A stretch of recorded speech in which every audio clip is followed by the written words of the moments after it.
ಎಲ್ರಿಗೂ ನಮಸ್ಕಾರ. ಆಸೆ ಧಾರಾವಾಹಿಯ ನಾಳಿನ ಸಂಚಿಕೆಯಲ್ಲಿ ಏನಾಗ್ತಿದೆ ಅಂತ ನೋಡ್ಕೊಂಡು ಬರೋಣ ಬನ್ನಿ. ಮೊದಲಿಗೆ ಕಾರ್ತಿ ಸೂರ್ಯನ್ಗೆ ಫೋನ್ ಮಾಡಿರ್ತಾನೆ. ಏನೋ ಹುಷಾರಿಲ್ವೇನೆ ನಿನಗೆ?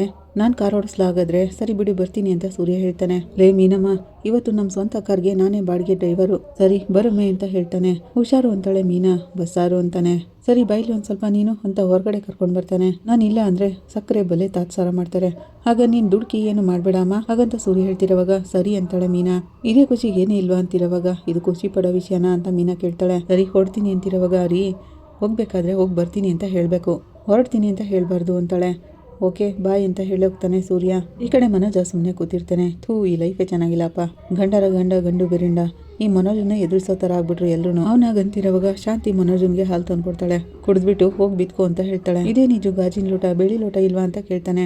ಈ ಮನೇಲಿ ರಾಜ ಇದ್ದೀನಿ, ಯಾರಿಗೂ ಭಯ ಭಕ್ತಿನೇ ಇಲ್ಲ ಅಂತಿರುವಾಗ, ಅಪ್ಪ ಭಕ್ತ ಪ್ರಹ್ಲಾದ ಚಿನ್ನದ್ದೇ ಆರ್ಡರ್ ಮಾಡಿದ್ದೀನಿ, 4th ಕ್ಲಾಸಲ್ಲಿ ಇದೆ, ಬರ್ತಾ ಇದೆ, ಹೋಗು ಕುಡಿದ್ಬಿಟ್ಟು ಕೆಲಸ ನೋಡ್ಕೊ ಹೋಗು ಅಂತ ಹೇಳೋಗ್ತಾಳೆ. ಅವಳು ಹೋಗಕ್ಕೆ ಅಂತ ಎದ್ದು ನಿಂತ್ಕೋತಿರೋವಾಗ ಮಮ್ಮಿ ಇರು ಮಮ್ಮಿ ಅಂತ ಕೂರಿಸ್ಕೋತಾನೆ ಮನೋಜ. ಯಾಕೋ ಅಂತ ಶಾಂತಿ ಕೇಳ್ತಾಳೆ. ಹಾಲು ಕುಡಿದ್ಮೇಲೆ ತುಟಿ ನೆಂದಿರುತ್ತಲ್ಲ ಅದನ್ನ ಸ್ವಲ್ಪ ಸೇರ್ಗಲ್ಲಿ ಒರೆಸ್ಬಿಟ್ಟು ಹೋಗಿ ಮಮ್ಮಿ ಅಂತಾನೆ. ಎದ್ದೋಗಿ ಮೂತಿ ತೊಳ್ಕೊಳಕ್ಕೂ ಆಗಲ್ವಾ ಮನೋಜ ನಿನ್ಗೆ ಅಂತ ಶಾಂತಿ ಹೇಳ್ತಾಳೆ. ಎದ್ದೋಗ್ಬೋದು ಮಮ್ಮಿ, ಯಾಕೋ ಎದ್ರೆ ಸೊಂಟ ಪಳಕ್ ಅನ್ನುತ್ತೆ ಅಂತಾನೆ. ಜೊತೆಲಿ ಯಾರೋ ಏಟ್ ಬೇರೆ ಕೊಟ್ಬಿಟ್ಟಿದ್ದಾರೆ, ಅದು ಅಲ್ಲದೆ ನನ್ಗೆ ಯಾರು ಸೇವೆ ಮಾಡೋಕೆ ಯಾವ ಚಿನ್ನನೂ ಇಲ್ಲ ಅಂತ ಹೇಳ್ತಾನೆ. ಇನ್ಯಾರು ನೋಡ್ಕೋತಾರೆ ಮಮ್ಮಿ ನನ್ನನ್ನು, ಎಲ್ಲರೂ ಇದ್ದು ಯಾರು ಇಲ್ಲದೇ ಇರೋ ಥರ ಬದುಕ್ತಿದ್ದೀನಿ, ಯೋಚನೆ ಮಾಡು ಅಂತ ಮನೋಜ ಹೇಳ್ತಿರೋವಾಗ, ನಿನ್ನ ಬಗ್ಗೆ ಯೋಚನೆ ಮಾಡಿದೆ, ನನಗೆ ಇನ್ನೇನೋ ಕೆಲಸ ಇದೆ, ಗಂಡ ಆಕ್ಸಿಡೆಂಟ್ ಮಾಡ್ಕೊಂಡು ಮಲಗಿದ್ದಾನೆ, ಜ್ವರ ಬೇರೆ, ಆದ್ರೂ ನಾನು ನಿನ್ನ ಸೇವೆ ಮಾಡ್ತಾನೆ ಇದ್ದೀನಿ. ಅವಳಾಗಂತಿರೋವಾಗ ಇನ್ನೊಂದು ಕೆಲಸ ಇದೆ ಮಮ್ಮಿ ಅಂತಾನೆ ಮನೋಜ. ಮತ್ತೇನೋ ಅಂತಾಳೆ ಶಾಂತಿ. ಮೀನಮ್ಮನ ಮನೆ ಬಿಟ್ಟು ಕಳ್ಸೋಕೆ ಉಪಾಯ ಹೇಳಿದ್ನಲ್ಲ, ಏನು ಮಾಡಿದೆ ಅಂತ ಕೇಳ್ತಾನೆ. ಇವಾಗ ಮಾತಾಡ್ತೀನಿ ಹಾಗಂತ ಶಾಂತಿ ಹೇಳ್ತಾಳೆ. ಐಡಿಯಾ ಕೊಡು ಅಂತ ಕೇಳೋದು, ಕೊಟ್ರೆ ಅದನ್ನ ಪಕ್ಕಕ್ಕೆ ಇಟ್ಬಿಟ್ಟು ಓಡಾಡೋದು. ಬಲೆ ಮಮ್ಮಿ ನೀನು ಅಂತಾನೆ ಮನೋಜ. 5 ಡಿಗ್ರಿ ಮನೋಜ ಐಡಿಯಾ ಕೊಟ್ಟಿದ್ದಾನೆ ಅಂದ್ರೆ ಅದು ಗಣೇಶನೇ ಕೊಟ್ಟಂಗೆ, ಅದನ್ನ ಪಕ್ಕಕ್ಕೆ ಇಟ್ಬಿಟ್ಟು ಓಡಾಡಬಾರ್ದು. ಹೋಗು ಹೆಂಗನು ಮೀನಮ್ಮ ಕಸ ಗುಡಿಸ್ತಾ ಇದೆ, ಮೀನಮ್ಮನು ಕಸ ಅನ್ಕೊಂಡು ಗುಡ್ಸ್ ಆಚೆ ಹಾಕ್ಬಿಡು ಅಂತಾನೆ. ನನ್ಗೇನೆ ಒಂದ್ಕೆಲ್ ಹೊಡಿತೀಯ ಮೀನಮ್ಮ, ಇದೇ ನಿನಗೆ, ನಮ್ಮಮ್ಮನ ಕಳ್ಸಿದೀನಿ ರುಬ್ಬಿಸ್ಕೋ ಸರಿಯಾಗಿ ಅಂತ ಅನ್ಕೋತಾ ಇರ್ತಾನೆ. ಈ ಕಡೆ ಮೀನಾ ಕಸ ಗುಡಿಸ್ತಾ ಇರ್ತಾಳೆ. ಅತ್ತೆ ಏನಾದ್ರು ಬೇಕಿತ್ತಾ ಅಂತ ಮೀನಾ ಕೇಳ್ತಾಳೆ.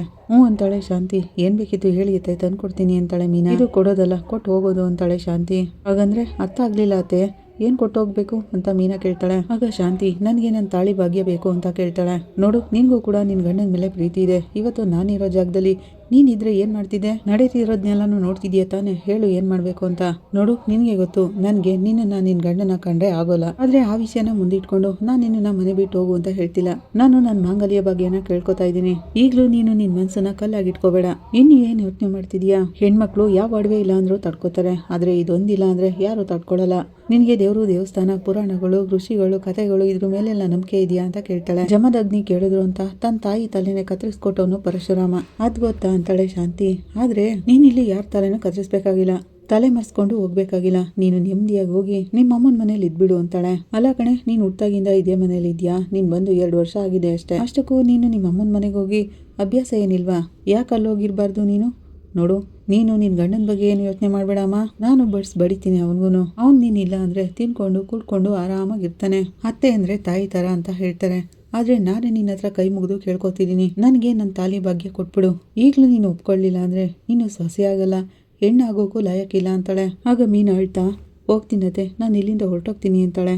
ಈಗ ಹೇಳು, ನಾಳೆ ನಿನ್ನ ಗಂಡನ ಮಾವನ ಕರೆದ್ರು ಅಂತ ವಾಪಸ್ ಬರೋ ಹಾಗಿಲ್ಲ ಹಾಗಂತ ಶಾಂತಿ ಹೇಳ್ತಿರೋವಾಗ, ಇಲ್ಲ ಅತ್ತೆ ನಾನು ಬರಲ್ಲ ಅಂತ ಹೇಳ್ತಾಳೆ ಮೀನಾ. ನಿನ್ನ ತಾಲಿನ ಕಾಪಾಡೋದು ನನ್ನ ಕರ್ತವ್ಯ, ನನ್ನ ಗಂಡ ಆಗಲಿ ಮಾವ ಆಗಲಿ ಕರೆದ್ರೆ ನಾನು ವಾಪಸ್ ಬರಲ್ಲ ಅಂತ ನಿನ್ನ ತಾಲಿ ಮುಟ್ಟಿ ಪ್ರಮಾಣ ಮಾಡಿ ಹೇಳು ಅಂತ ಹೇಳ್ತಾಳೆ ಶಾಂತಿ. ಮೀನು ಅಳ್ತಾ ನಿಂತಿರುವಾಗ, ಏನು ಯೋಚನೆ ಮಾಡ್ತಾ ನಿಂತಿದೀಯಾ? ಓಹೋ ಮತ್ತೆ ವಾಪಸ್ ಇಲ್ಲಿಗೆ ಬರಬೇಕು ಅಂದ್ಕೊಂಡಿದ್ಯಾ? ನಾನು ಕರೆಯೋವರೆಗೂ ನೀನು ಈ ಮನೆಗೆ ವಾಪಸ್ ಬರಲ್ಲ ಅಂತ ನಿನ್ನ ತಾಲಿ ಮೇಲೆ ಪ್ರಮಾಣ ಮಾಡು ಅಂತಾಳೆ. ಆಗ ಮೀನಾ ತನ್ನ ತಾಲಿನ ಕೈಲಿಡ್ಕೊಂಡು, ನೀವು ನನ್ನನ್ನು ಮನೆಗೆ ವಾಪಸ್ ಬಾ ಅಂತ ಕರೆಯೋವರೆಗೂ ನನ್ನ ಗಂಡ ಆಗಲಿ ನಮ್ಮ ಮಾವ ಆಗಲಿ ಎಷ್ಟೇ ಕರೆದ್ರು ನಾನು ಮನೆಗೆ ವಾಪಸ್ ಬರಲ್ಲ ಅತ್ತೆ ಅಂತ ಹೇಳ್ತಾಳೆ. ಆಗ ಶಾಂತಿ, ನಾನು ಕರೆಯಲ್ಲ ನೀನು ಬರಲ್ಲ, ಅಲ್ಲಿಗೆ ನಿನ್ನ ಅಧ್ಯಾಯ ಈ ಮನೆಯಲ್ಲಿ ಮುಗೀತು ಅಂತ ಅನ್ಕೋತಿರ್ತಾಳೆ. ನನ್ನ ಪರಿಸ್ಥಿತಿನ ಅರ್ಥ ಮಾಡ್ಕೊಂಡಿದ್ದಕ್ಕೆ ತುಂಬ ಥ್ಯಾಂಕ್ಸ್ ಕಣಮ್ಮ, ಇವತ್ತೇ ಹೊರಟ್ಬಿಡು ಅಂತಾಳೆ ಶಾಂತಿ. ಈಗಲೇ ಹೊರಡ್ತೀನತ್ತೆ ಅಂತ ಮೀನಾ ಹೇಳ್ತಾಳೆ. ಹೋಗು ನೀನು ಹೋಗ್ತಿದ್ಯಾ ಅಂತ ಇಲ್ಲಿ ಯಾರಿಗೂ ಗೊತ್ತಾಗೋದು ಬೇಡ, ಗೊತ್ತಾದ್ರೆ ಸುಮ್ಮನೆ ಬಂದು ತಡೀತಾರೆ, ಹೊರಡು ಅಂತ ಹೇಳ್ತಾಳೆ. ಈ ಕಡೆ ಮೀನಾ ಬ್ಯಾಗ್ ಇಟ್ಕೊಂಡು ತಕ್ಷಣ ಮನೆಯಿಂದ ಆಚೆ ಹೋಗ್ಬಿಡ್ತಾಳೆ. ಇನ್ನೊಂದು ಕಡೆ ಮನೋಜ ಬಿಸಿ ಹಾಲು ಕುಡ್ದಾಯ್ತು, ಒಂದೊಳ್ಳೆ ನಿದ್ದೆ ಮಾಡಿಬಿಟ್ರೆ 150 ಗ್ರಾಮ್ ಜಾಸ್ತಿ ಆಗಿ ಹೋಗ್ಬಿಡ್ತೀನಿ ಅಂತ ಹೇಳಿ ಬೆಡ್ಶೀಟ್ ಹೊತ್ಕೊಂಡು ಮಲ್ಕೋತಾನೆ. ಆಗ ತಕ್ಷಣ ತಾರಾ ಅಲ್ಲಿಗೆ ಬರ್ತಾಳೆ. ಲೋಟೆ ಅಂತ ಜೋರಾಗಿ ಕೂಗ್ತಾಳೆ. ಲೋಟೆ ಕುಮಾರ ಅಂತ ಜೋರಾಗಿ ಹೇಳಿದ ತಕ್ಷಣ ಮನೋಜ ಶಾಕಿಂದ ಎದ್ದು ಕೂತ್ಕೋತಾನೆ. ಏ ಅಮ್ಮಿ ಯಾರು ನೀನು ಏನು ಅಂತ ಕೇಳ್ತಾನೆ. ಯಾಕೆ ನನ್ ಗುರ್ತು ಸಿಕ್ಲಿಲ್ವಾ ಲೊಟ್ಟೆ ಅಣ್ಣ? ಅವಳಾಗಂತಿರುವಾಗ ಮನೋಜ ಶಾಕಿಂದ ಏನು ಅಣ್ಣ? ಅಣ್ಣನ? ಯಾವ ಅಣ್ಣ? ಯಾರಿಗಣ್ಣ ಅಂತ ಕೇಳ್ತಾನೆ. ನನಗಣ್ಣ ಅಂತ ತಾರಾ ಹೇಳ್ತಾಳೆ. ನೀನು ಸುಳ್ಳು ಹೇಳಿ ಗೂಬೆ ಕೂರಿಸಿ ದೇವ್ರಂತ ಸೂರ್ಯ ಅಣ್ಣನಿಂದ ತಾಯಿ ಪ್ರೀತಿ ಕಿತ್ಕೊಂಡಿಯಲ್ಲ ಆ ಅಣ್ಣ ಅಂತಾಳೆ. ಏನು ಹಾಗೇ ಇಲ್ಲ ಅನ್ನೋ ಥರ ಈ ಸತ್ಯನ ಇಷ್ಟು ವರ್ಷ ಮುಚ್ಚಿಟ್ಟಿದೆಯಲ್ಲ, ನ್ಯಾಯನ ಇದು? ಸೂರ್ಯನ ತಾಯಿ ಪ್ರೀತಿಯಿಂದ ದೂರ ಮಾಡಿದೆ, ನನ್ನನ್ನು ಅನಾಥೆ ಆಗೋಗಿ ಮಾಡಿದೆ. ಇಷ್ಟೆಲ್ಲ ಕರ್ಮ ಬೆನ್ನಿಂದೆ ಇದ್ರೂ ಕಣ್ತುಂಬ ನಿದ್ದೆ ಮಾಡೋಕ್ಕಾಗುತ್ತಾ ಲೊಟ್ಟೆ ಕುಮಾರ ನಿನಗೆ? ಹಾಗಂತ ತಾರಾ ಹೇಳ್ತಿರೋವಾಗ ಅದು ಅಂತ ಮನೋಜ ಹೇಳ್ತಾನೆ. ಅದು ಇಲ್ಲ, ಇದು ಇಲ್ಲ, ಗ್ರಹಗಳು ಬಂದ್ರೆ ಸಮಯ ಕೆಡುತ್ತೆ ಅಂತ ಹೇಳ್ತಾರೆ, ಆದ್ರೆ ನಿನ್ನ ನಸೀಬು ನಕ್ಷತ್ರ ಬಂದ್ರೇನೆ ಕೆಟ್ಟೋಗುತ್ತೆ. ಅವಳಾಗಂತಿರುವಾಗ ನನ್ನ ಸಮಯನ ಕೆಡುತ್ತಾ ಅಂತ ಮನೋಜ್ ಹೇಳ್ತಾನೆ. ಹೌದು, ಇವತ್ತಿಂದ ನಿನ್ನೆಲ್ಲ ನೆಮ್ಮದಿಗೂ ಕೊನೆ ಆಗುತ್ತೆ. ನಿಲ್ಲೋದಿಕ್ಕೆ ನೆಲೆ ಸಿಗಲ್ಲ, ಹೊರಳಾಡೋದಕ್ಕೆ ನೆಲ ಸಿಗಲ್ಲ, ಎಲ್ಲರ ಮುಂದೆ ತಲೆ ಎತ್ತಿ ನಿಲ್ಲೋಕ್ಕಾಗಲ್ಲ. ಕಂದ ಕಂದ ಅಂತಿರೋ ಆ ನಿನ್ ಮಮ್ಮಿನೇ ನಿನ್ ಪಾಲ್ಗೆ ಕೆಂಡ ಹಾಕ್ತಾರೆ. ಹಾಲು ಕುಡಿಸೋಳೆ ಹಾಲ ಕುಡಿಸ್ತಾಳೆ. ಮುಗೀತು ಕಾಣೋ ಲೊಟ್ಟೆ ಕುಮಾರ, ಇನ್ಮೇಲೆ ನಿನ್ ಜೀವನ ಹಂತ ಹಂತವಾಗಿ ನೆಲ ಕಚ್ಚೋದನ್ನ ನೋಡ್ತೀಯಾ? ತಾರ ಹಾಗಂತಿರೋವಾಗ ಹೇ ಲೊಟ್ಟೆ, ಯಾರಿಗೆ ಹೇಳ್ತಿದ್ಯಾ ಇದನ್ನೆಲ್ಲ? ಯಾರೇ ನೀನು? ಅವನ ಹಾಗಂತಿರೋವಾಗ ಕಣ್ಣಲ್ಲಿ ಕಣ್ಣಿಟ್ಟು ನೋಡು. ತಾರ ಹಾಗಂತಿರೋವಾಗ ಮನೋಜ ತನ್ನ ತಂಗಿನ ನೀರಿಗೆ ತಳ್ಳಿದ್ನೆಲ್ಲ ನೆನ್ಪು ಮಾಡ್ಕೋತಾನೆ. ಆಗ ಮನೋಜ ತಾರಾ ಅಂತಿರ್ತಾನೆ. ಬರೀ ತಾರ ಅಲ್ಲ, ಅದೇ ತಾರ, ಈ ನೀರಿಗೆ ತಳ್ಳಿ ತಾರ. ಕನಿಷ್ಠ ಪಕ್ಷ ನನ್ನನ್ನು ಕಾಪಾಡ್ಕೊಳ್ದೆ ಅಲ್ಲಿಂದ ಓಡೋದಿಯಲ್ಲ ಮನುಷ್ಯನ ನೀನು? ಹೋಗ್ಲಿ, ಸತ್ಲಾ ಬದುಕುದ್ಲಾ ಅಂತ ತಿಳ್ಕೊಳ್ಳೋ ಪ್ರಯತ್ನನಾರು ಮಾಡಿದ್ಯಾ? ಕರ್ಮಕ್ಕೆ ಇವತ್ತು ನಿನ್ನ ವಿಳಾಸ ಗೊತ್ತಾಗಿದೆ. ಮಲ್ಗು, ಹಾಯಾಗಿ ಮಲ್ಗು. ನಿನ್ ನಿದ್ದೆ ಇವತ್ತಿಂದ ಎಷ್ಟು ದಿನ ಇರುತ್ತೆ ಅಂತ ನಾನು ನೋಡ್ತೀನಿ. ನಿನ್ನನ್ನ ಕೊಂದಾಕ್ತೀನಿ ಅಂತ ತಾರಾ ಮನೋಜನ್ ಕೂತ್ಕೆ ಹಿಡ್ಕೊಂಡು ಇಸ್ಕ್ತಾ ಇರ್ತಾಳೆ. ಮನೋಜ, ನನ್ನನ್ನು ಸಾಯಿಸ್ಬೇಡ, ಬೇಡ ಅಂತ ಜೋರಾಗಿ ಕಿರ್ಚ್ತಾ ಇರ್ತಾನೆ. ನಾನು ನಿನ್ನನ್ನು ಸಾಯಿಸ್ತೀನಿ ಅಂತ ತಾರಾ ಹೇಳ್ತಿರೋವಾಗ ಹೆಚ್ಚಿ ಎದ್ದು ಕೂತ್ಕೊಂಡು ಸುತ್ತ ನೋಡ್ತಾನೆ. ಮನೋಜ ಕನ್ಸ್ ಕಾಣ್ತಾ ನಿದ್ದೆಯಿಂದ ಎದ್ದೊಳ್ತಾನೆ. ಇವಳು ಅವಳೇನಾ? ಇಲ್ಲ, ಇವಳು ಅವಳಾಗಿರೋ ಸಾಧ್ಯನೇ ಇಲ್ಲ. ನನ್ನ ಭ್ರಮೆ ಇದು. ತಾರಾ ಬದುಕಿರೋದಕ್ಕೆ ಸಾಧ್ಯನೇ ಇಲ್ಲ. ಅವಳ ಹೆಸರು ಕೇಳಿದ್ರೆ ನಾನು ಯಾಕೆ ಎಷ್ಟು ದಿಗಿಲು ಬೀಳ್ತಿದ್ದೀನಿ? ನಾನು ಹೆದರ್ಕೋಬಾರ್ದು. ಇವಳು ಅವಳೇ ಆಗಿದ್ರೆ ಇವಳ್ಯಾಕೆ ಸುಮ್ಮನೆ ಇರ್ತಿದ್ಲು? ಇಷ್ಟೊತ್ತಿಗೆ ಎಲ್ಲ ಸತ್ಯನೂ ಹೇಳ್ಬಿಡ್ತಾ ಇದ್ಲು. ಮನೋಜ, ಧೈರ್ಯವಾಗಿರು ಮನೋಜ. ನೀನ್ ಯಾಕೆ ಹೆದರ್ಕೋತಿದೀಯಾ? ಸ್ವಲ್ಪ ಹೆದರ್ಕೊಂಡು ಸಿಗಾಕೊಂಡ್ ಬಿಡ್ತೀಯ ಕಣೋ ಮನೋಜ, ಧೈರ್ಯವಾಗಿರು, ಭಯ ಪಡ್ಬೇಡ ಕಣೋ ಮನೋಜ. ಹಾಗಂತ ಅವನಿಗೆ ಸಮಾಧಾನ ಮಾಡ್ಕೋತಿರ್ತಾನೆ. ಈ ಕಡೆ ಕುಸುಮ ಮನೆಯಲ್ಲಿ ಅಮ್ಮ, ಅಕ್ಕನ್ ಫೋನ್ ಮಾಡಿದ್ಯಾ ಅಂತ ಕನಕ ಕೇಳ್ತಾಳೆ. ಇಲ್ಲ ಕಣೆ ಅಂತ ಕುಸುಮ ಹೇಳ್ತಾರೆ. ಅವ್ರ ಮನೆಯಲ್ಲಿ ಅವ್ರ ಅತ್ತೆ ಏನೇನು ಕಾಟ ಕೊಡ್ತಿದ್ದಾರೋ ಏನೋ ವಿಚಾರಿಸ್ಬೋದಲ್ವಾ ಕಡೆ ಪಕ್ಷ ಅಂತಾನೆ ಮಂಜ. ನಾನು ಫೋನ್ ಮಾಡೋದು, ಅವ್ರ ಅತ್ತೆ ರಿಸೀವ್ ಮಾಡೋದು, ಬೇಕು ಅಂತಾನೆ ಸಣ್ಣ ಮಾತಾಡೋದು, ನನ್ಗೆ ಅದನ್ನೆಲ್ಲ ಕೇಳೋಕ್ಕಾಗಲ್ಲಪ್ಪ ಅಂತ ಕುಸುಮ ಹೇಳ್ತಾರೆ. ಪಾಪ ಆ ಜೀವ ಅದನ್ನೆಲ್ಲ ಹೇಗೆ ತಡ್ಕೊಂಡಿದ್ಯೋ ಅಂತ ಮಂಜ ಹೇಳ್ತಾನೆ. ಅದನ್ನೇ ಹೇಳಿ ಇನ್ನಷ್ಟು ಹೊಟ್ಟೆ ಬಿಡಿಸ್ಬೇಡ ಮಂಜ, ಸುಮ್ಮನೆ ಇರು ಅಂತಾರೆ ಕುಸುಮ. ಹೋಗಲಿಗೆ ಮೀನಾ ಬ್ಯಾಗ್ ಇಟ್ಕೊಂಡು ಬರ್ತಾಳೆ. ಅಮ್ಮ ಅಲ್ಲಿ ನೋಡು ಅಂತ ಮಂಜ ಹೇಳ್ತಾನೆ. ಅಕ್ಕ ಅನ್ಕೊಂಡು ಕನಕ ಬರ್ತಾಳೆ. ಮೀನಾ ಅಳ್ತಿರೋದನ್ನ ನೋಡಿ ಅಕ್ಕ ಏನಾಯ್ತೆ ಅಂತ ಮಂಜ ಮತ್ತೆ ಕನಕ ಕೇಳ್ತಾರೆ. ಮೀನಾ, ಏನು ಮಾತಾಡದೆ ಹೀಗೆ ಅಳ್ತಾ ಇದ್ರೆ ಏನೇ ಅರ್ಥ ಅಂತ ಕುಸುಮ ಕೇಳ್ತಾರೆ. ಆಗ ಮೀನಾ ಅಳ್ತಾ ಮಾವನ್ಗೆ ಆಕ್ಸಿಡೆಂಟ್ ಆಗಿ ಹಾಸ್ಪಿಟಲ್ ಇದ್ದಾರೆ ಅಂತ ಹೇಳ್ತಾಳೆ. ಯಾವ ಆಸ್ಪತ್ರೆ, ಹೇಗಿದ್ದಾರೆ ಅಂತ ಕುಸುಮ ಅವರು ಶಾಕ್ ನಲ್ಲಿ ಕೇಳ್ತಾರೆ. ತುಂಬಾ ಏಟಾಗಿದೆಯಕ್ಕ ಹಾಗಂತ ಕನಕ ಕೇಳ್ತಾಳೆ. ಹಾಗೆಲ್ಲ ಏನೂ ಇಲ್ಲ, ಪ್ರಾಣಕ್ಕೆ ಯಾವ ಅಪಾಯನೂ ಇಲ್ಲ ಅಂತ ಹೇಳಿದ್ದಾರೆ ಅಂತಾಳೆ ಮೀನಾ. ಮಂಜ ಮೀನಾ ಬ್ಯಾಗ್ ತಂದಿರೋದನ್ನ ನೋಡಿ ಅಲ್ಲೇನೂ ಅಪಾಯ ಆಗಿಲ್ಲ, ಆದರೆ ಇಲ್ಲ ಆಗೋ ಥರ ಇದೆ ಅಂತ ಹೇಳ್ತಾನೆ. ಏನು ಅದು ಅಂತ ಕುಸುಮ ಕೇಳ್ತಾರೆ. ಅಕ್ಕ ಬ್ಯಾಗ್ ಸಮೇತ ಬಂದಿದ್ದಾಳೆ ಅಂತ ಮಂಜ ಹೇಳ್ತಾನೆ. ಏನಾಯ್ತಕ್ಕ ಅಂತ ಮಂಜ ಕೇಳ್ತಾನೆ. ಏನೇ ಇದು ಮೀನಾ ಅಂತ ಕುಸುಮ ಕೇಳ್ತಾರೆ. ಅಕ್ಕ ಮನೆ ಬಿಟ್ಟು ಬಂದಿಯಾ ಅಂತ ಕನಕ ಕೇಳ್ತಾಳೆ. ಯಾಕೆ ಹಾಗಂತ ಕುಸುಮ ಕೇಳ್ತಾರೆ. ನನ್ನಿಂದ ಆ ಪುಣ್ಯಾತ್ಮನ್ಗೆ ಏನೂ ಆಗಬಾರ್ದು, ಅದಕ್ಕೋಸ್ಕರ ಅಂತ ಮೀನಾ ಹೇಳ್ತಾಳೆ. ಅಕ್ಕ ಇದನ್ನೆಲ್ಲ ನಂಬ್ತೀಯ ನೀನು ಅಂತ ಮಂಜ ಕೇಳ್ತಾನೆ. ದಿನ ಆ ಥರದ ಘಟನೆಗಳೆಲ್ಲ ನಡೀತಾನೆ ಇವೆಯಲ್ಲ, ಯಾರೇನೇ ಹೇಳಿದ್ರು ನನ್ನ ಗಂಡ ಕೂಡ ನನ್ನನ್ನು ತಿರಸ್ಕಾರ ಮಾಡಿದ್ರು. ನನ್ನ ಬೆನ್ನೆಲುವಾಗಿ ನಿಂತಿದ್ದು ನನ್ನ ಮಾವ. ಇವತ್ತು ಅವ್ರು ಬೆನ್ನಿಗೆ ಬಿದ್ದಿರೋ ಸಾವು ನಾನೇ ಅಂತ ಗೊತ್ತಾದ ಮೇಲೇನು ಹೇಗೆ ಅಲ್ಲಿರ್ಲಿ ಹಾಗಂತ ಮೀನಾ ಹೇಳ್ತಿರೋವಾಗ ಆಗ ಅನ್ಕೊಂಡು ಎಷ್ಟು ದಿನ ಅಂತ ಇಲ್ಲಿರೋಕ್ಕಾಗುತ್ತಮ್ಮ ನೀನು? ಬಾವನ್ ಹೇಳ್ದೇನಕ್ಕ, ಏನಂದ್ರು ಅಂತ ಕೇಳ್ತಾನೆ ಮಂಜ. ಹೇಳಿರಲ್ಲ ಇವಳು, ಹೇಳಿದ್ರೆ ಭಾವ ಕಳಿಸ್ತಿರ್ಲಿಲ್ಲ ಅಂತ ಕನಕ ಹೇಳ್ತಾಳೆ. ಅದಕ್ಕೆ ಹೇಳಲಿಲ್ಲ ಅಂತಾಳೆ ಮೀನಾ. ಅಂದ್ರೆ ಕೆಟ್ಟು ರಾಶಿ, ನೀತಿ ಜಾತಕ ಅಂತ ಕಳಂಕ ಹೊತ್ಕೊಂಡು ಇಲ್ಲಿ ಇರ್ತೀಯ ಅಂತಾರೆ ಕುಸುಮ. ಕಳಂಕ ಹೊತ್ಕೊಳ್ಳೋಕ್ಕೂ ಸಿದ್ಧ, ಇಂಥ ಆಪಾದನೆನ ಕೇಳೋಕ್ಕೂ ಸಿದ್ಧ, ಆದ್ರೆ ಮಾವನು ಮಾತ್ರ ಏನೂ ಆಗ್ಬಾರ್ದು ಅಷ್ಟೇ ಅಮ್ಮ. ಅವಳಾಗಂತಿರೋವಾಗ ಕುಸುಮ ಮಾತಾಡಕ್ ಬರ್ತಾರೆ. ಇಲ್ಲಿಲ್ಲ ಅಥವಾ ಎಲ್ಲಾದ್ರೂ ಹೋಗ್ಲಾ ಅಂತಾಳೆ ಮೀನಾ. ಹಾಗನ್ಕೊಂಡು ಮೀನಾ ಒಳಗೋಗ್ತಾಳೆ. ಏನೇ ಇವಳು ಏನೇನೋ ಮಾಡ್ಕೊಂಡು ಬಂದಿದ್ದಾಳೆ, 2 ದಿನ ನೆಮ್ಮದಿಯಾಗಿದ್ದಾಳೆ ಅಂತ ಕಣ್ಣು ಮುಚ್ಕೊಳ್ಳೋ ಹಾಗಿಲ್ಲ, ಏನಾದರೂ ಒಂದು ಅವಾಂತರ ಆಗಿರುತ್ತೆ. ಹಾಗಂತ ಕುಸುಮ ಹೇಳ್ತಿರೋವಾಗ ಅಮ್ಮ, ಅಕ್ಕನ ಬಗ್ಗೆ ಹಾಗೆ ಸಡನ್ ಆಗಿ ನಾವೇನು ಹೇಳೋಕ್ಕಾಗಲ್ಲ ಅಮ್ಮ. ಅಲ್ಲಿ ಆಕ್ಸಿಡೆಂಟ್ ಆಗಿದ ತಕ್ಷಣ ಅಲ್ಲಿ ಅತ್ತೆ ಅಕ್ಕನ ಮೇಲೆ ತುಂಬಾನೇ ಕೂಗಾಡಿರ್ತಾರೆ. ಭಯನೋ ಹಿಂಸೆನೋ ಅಕ್ಕ ಇಲ್ಲಿಗೆ ಬಂದಿದ್ದಾಳೆ. ಇದು ಭಾವನ್ ಗೊತ್ತಾದ್ರೆ ಖಂಡಿತ ಅವ್ರು ಬಂದು ಅಕ್ಕನ ಕರ್ಕೊಂಡು ಹೋಗ್ತಾರೆ. ನೋಡು, ಅವಳಿಗೆ ನಾವು ಯಾರು ತೊಂದರೆ ಮಾಡೋದು ಬೇಡ, ಸಮಯ ನೋಡ್ಕೊಂಡು ಮಾತಾಡೋಣ, ಸರಿನಾ ಅಂತಾನೆ ಮಂಜ. ಕರೆಕ್ಟೇ ಅಮ್ಮ, ಫಸ್ಟ್ ಅವಳಿಗೆ ಕಾಫಿನೋ ಟೀನೋ ಕೊಡು, ಆಮೇಲೆ ಮಾತಾಡೋಣ ಅಂತಾಳೆ ಕನಕ. ಈ ಕಡೆ ಮನೋಜ ಡೈನಿಂಗ್ ಟೇಬಲ್ ಹತ್ರ ಬಂದು ಮಮ್ಮಿ ಅಂತ ಜೋರಾಗಿ ಕೂಗ್ತಾ ಇರ್ತಾನೆ. ಯೋ ಏನೋ ಮನೋಜ ಅಂದ್ಕೊಂಡು ಶಾಂತಿ ಓಡ್ ಬರ್ತಾಳೆ. ಏನ್ ಮಮ್ಮಿ ನೀನು, ಆ ದೇವ್ರು ನನಗೆ ಹೊಟ್ಟೆನೆ ಕೊಟ್ಟಿಲ್ಲ ಅನ್ಕೊಂಡ್ಬಿಟ್ಟಿದ್ಯಾ, ಏನಾದ್ರೂ ಬೇಕಲ್ಲ ತಿನ್ನೋಕೆ ಅಂತ ಹೇಳ್ತಾನೆ. ಮೀನ್ ಅವರು ಅಡ್ಗೆ ಮಾಡಿದ್ದಾರೆ ಅಂತ ತಾರಾ ಹೇಳ್ತಾಳೆ. ಅವಳು ಮಾಡಿದ್ದೇನೋ ಬೇಕಾಗಿಲ್ಲ, ನಾನೇ ನಿನ್ಗೆ ಏನಾದ್ರೂ ಮಾಡ್ಕೊಡ್ತೀನಿ, ಏನ್ ಬೇಕು ಹೇಳೋ ಅಂತಾಳೆ. ಶಾಂತಿ ಹಾಗಂತಿರೋವಾಗ ಹೇಳೋದ್ನ ನಾಳೆ ಇಟ್ಕೋ, ಈಗ ಏನ್ ಮಾಡಿದಾರೋ ಅದನ್ನೇ ತಂದು ಬಡ್ಸು ಅಂತಾನೆ ಮನೋಜ. ಸರಿ ಕುಕ್ರು ಬಡಿಯಲ್ಲಿ ಅಂತ ಶಾಂತಿ ಹೇಳ್ತಾಳೆ. ಮಮ್ಮಿ 5 ಡಿಗ್ರಿ ಮನೋಜ ಕಮ್ ಮನೆ ಯಜಮಾನಿದ್ದೀನಿ, ಕುಕ್ರು ಬಡಿ ಅಂದ್ರೆ ನಂಗೆ ಸಿಕ್ಕಾಬಟ್ಟೆ ಬೇಜಾರಾಗ್ಬಿಡುತ್ತೆ ಹಾಗಂತ ಮನೋಜ ಹೇಳ್ತಿರೋವಾಗ ಓ ಮನೋಜ ಸುಮ್ಮನೆ ಏನೋ ಟೆನ್ಷನಲ್ಲಿ ಇದೆ ಕಣೋ, ಅದಕ್ಕೆ ಹಾಗೆ ಹೇಳ್ಬಿಟ್ಟೆ, ಕೂತ್ಕೋ ಅಂತ ಹೇಳ್ತಾಳೆ ಶಾಂತಿ. ಸರಿ ನಾನು ಹೋಗಿ ಅಪ್ಪನ್ ಕರ್ಕೊಂಡು ಬರ್ತೀನಿ ಅಂತ ತಾರಾ ಹೇಳ್ತಾಳೆ. ತಾರಾ ರಂಗನಾಥ್ ಅವ್ರನ್ನ ಹೇಳ್ಸೋಕೆ ಹೋಗ್ತಾಳೆ. ಸೂರ್ಯ ಹಿಂದೆನೆ ಓಡ್ಬಿಡ್ತಾನೆ.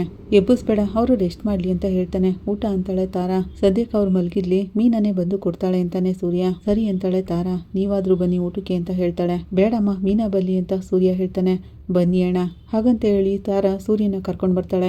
ಸೂರ್ಯ ಊಟಕ್ಕೆ ಅಂತ ಕೂತ್ಕೋತಾನೆ. ಸಕ್ಕರೆ ಸಕ್ಕರೆ ಅಂತ ಕೂಗ್ತಾನೆ. ಕೇಳಿಸ್ತಿದೆ ಹೇಳೋ ಅಂತ ಶಾಂತಿ ಹೇಳ್ತಾಳೆ. ನಾವೇನು ಇಷ್ಟೊಂದು ಉತ್ಸಾಹದಲ್ಲಿರೋದು ಹಾಗಂತ ಸೂರ್ಯ ಕೇಳ್ತಿರೋವಾಗ ಹುಟ್ಟಾಗಿಂದ ಮೀನಾನೇ ನಿಮ್ ಹೊಟ್ಟೆಗೆಲ್ಲ ರಾಯ್ಬರಿಯಾಗಿದ್ಲಾ, ನಾನೇ ತಾನೇ ಮಾಡ್ಬಡ್ಸಾಕ್ತಿದ್ದು ಹಾಗಂತ ಶಾಂತಿ ಹೇಳ್ತಿರೋವಾಗ ಸೂರ್ಯ ಯಾಕೋ ಜ್ವರ ಹಿಡ್ದೋಗಿದೆ ಕಣೋ ಮನ್ಸು, ಫೋನ್ ಚಾರ್ಜ್ ಆಗ್ಬೇಕು ಅಂದ್ರೂ ಚಾರ್ಜರ್ ತಗೊಂಡ್ವಮ್ಮ ಮೀನಾ ಹಾಗಂತಿದ್ದಂತ ಕ್ಯಾರೆಕ್ಟ್ರು ಇವತ್ತೇನಿದು ಇಷ್ಟೊಂದು ಬದಲಾವಣೆಗಳು. ಅವನಾಗಂತಿರೋವಾಗ ಅವ್ರವ್ರ ಕೆಲ್ಸನ ಅವ್ರವ್ರೇ ಮಾಡ್ಕೋಬೇಕು, ಕಲ್ತ್ಕೋಬೇಕು ಅದನ್ನೆಲ್ಲ ಅಂತಾಳೆ ಶಾಂತಿ. ಓಹೋ ಹಂಗೆ ಆಗ್ಬೋದು ಹಾಗಂತ ಸೂರ್ಯ ಹೇಳ್ತಿರೋವಾಗ ರವಿ ಅಂದಾಗೆ ಮೀನಾತ್ಗೆ ಎಲ್ಲೋ ಅಂತ ಕೇಳ್ತಾನೆ.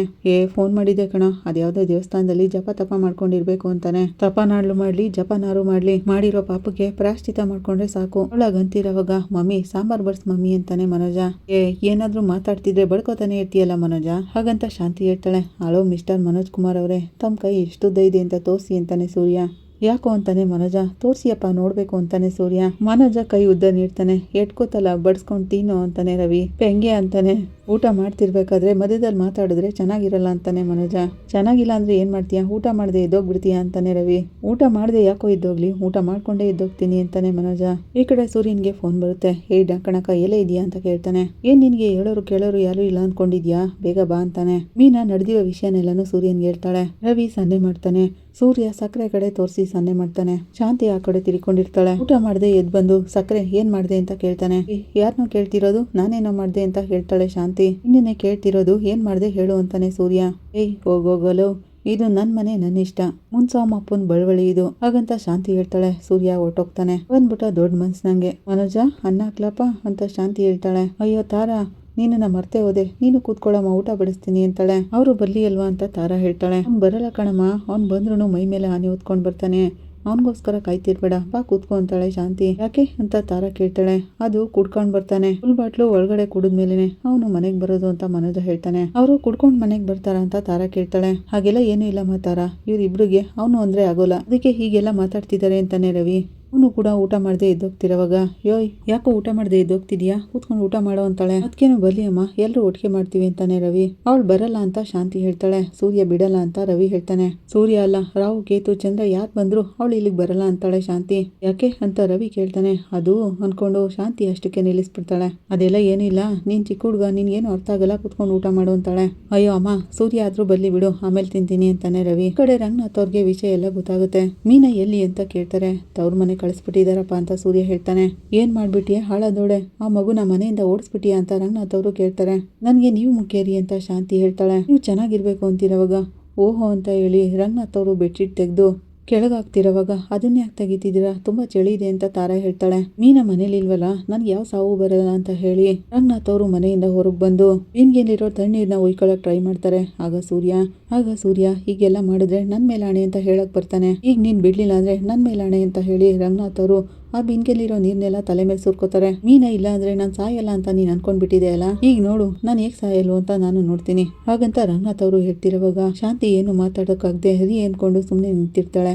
ಇಲ್ಲಿಗೆ ಸಂಚಿಕೆ ಮುಕ್ತಾಯ ಆಗುತ್ತೆ. ನಿಮ್ಗೆ ಇಷ್ಟ ಆದರೆ ಲೈಕ್ ಮಾಡಿ, ಕಮೆಂಟ್ ಮಾಡಿ, ಸಬ್ಸ್ಕ್ರೈಬ್ ಮಾಡಿ. Thank you.